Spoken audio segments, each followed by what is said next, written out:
and that was key down the stretch. From your standpoint, what were your thoughts on the execution on that last drive? Say it one more time, sir. Demir talked about execution. What were your thoughts on the team's offensive execution on the last drive?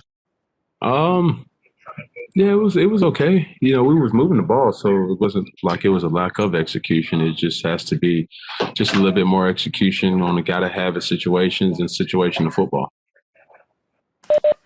Next, we'll go to Tara Sullivan, followed by Dan Roche. Hey, Cam. This may be a harder question to ask after a loss, and I know you did talk a little bit during the week about your influence on many other quarterbacks, but you did just play Deshaun, and he played really, really well today, and I know you're not watching as that happens, but do you think in the long view someday you'll really absorb the influence or long-lasting sort of generational impact that you've had on quarterbacks around the league? It's too early to tell right now. My main focus is trying to win football games for the New England Patriots, and that's where I keep it. Sorry, could I just follow up?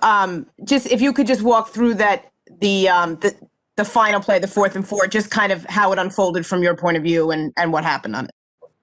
Yeah, we had a good play call, but it just came down to execution. They brought some pressure. I tried to make the most of it. But at the same time, that was a good defense. That team was not a indication of what their record said. We knew that they had a lot of talent on that team, especially defensively. But yeah, through it all, man, we just gotta take this opportunity and learn from it, and just be ready to go next week.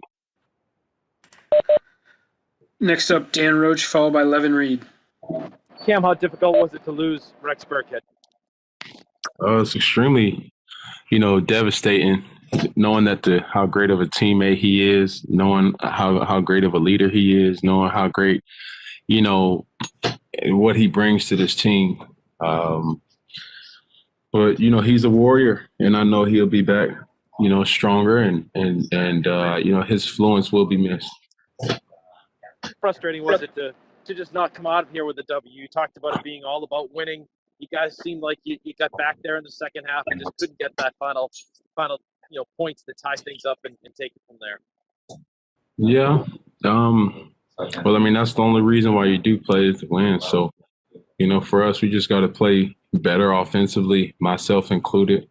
Accept challenges from where they come. Our defense did give us the opportunity at the end, holding them to a field goal, and we just got to keep thriving on becoming the best team that we can possibly be. Next we'll go to Levin Reed, followed by Doug Kyde.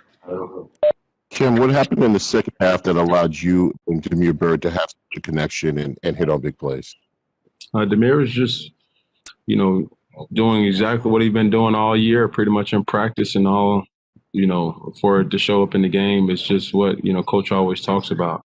Practice, preparation, and execution turns into in-game reality. So, Demir's been doing a great job on those routes, and for him to keep coming downhill and for it to show up on game day, it just showed what he's capable of doing today.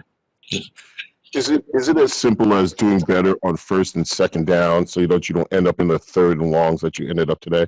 No, we just got to sustain drives. I feel like, with a defense like we played today, with such a strong, front seven, we just got to make sure that we sustain drives, keep them out there.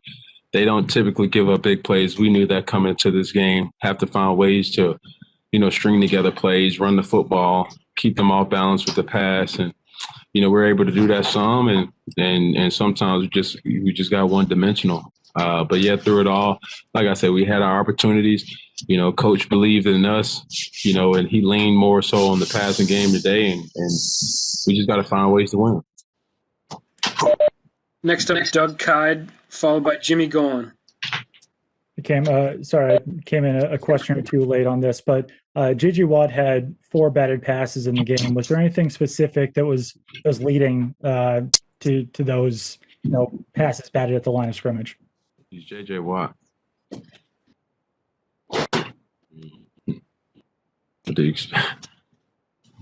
I know he doesn't get 4 batted passes every game, so was there anything specific that he was doing or the offense was doing? He's Led to those? J.J. Watt. He's an all-pro, perennial all-pro. He's a defensive player of the year, one of the best players in this generation. So for us, it is what it is. They get paid too, So for us to go against that, I'm not saying we fold up the tent, but at the same time, they're going to make plays just like we're going to make plays, and we just can't get bent out of shape when that happens. We just got to move on and still be able to move the ball like we did show sometime today, but not enough.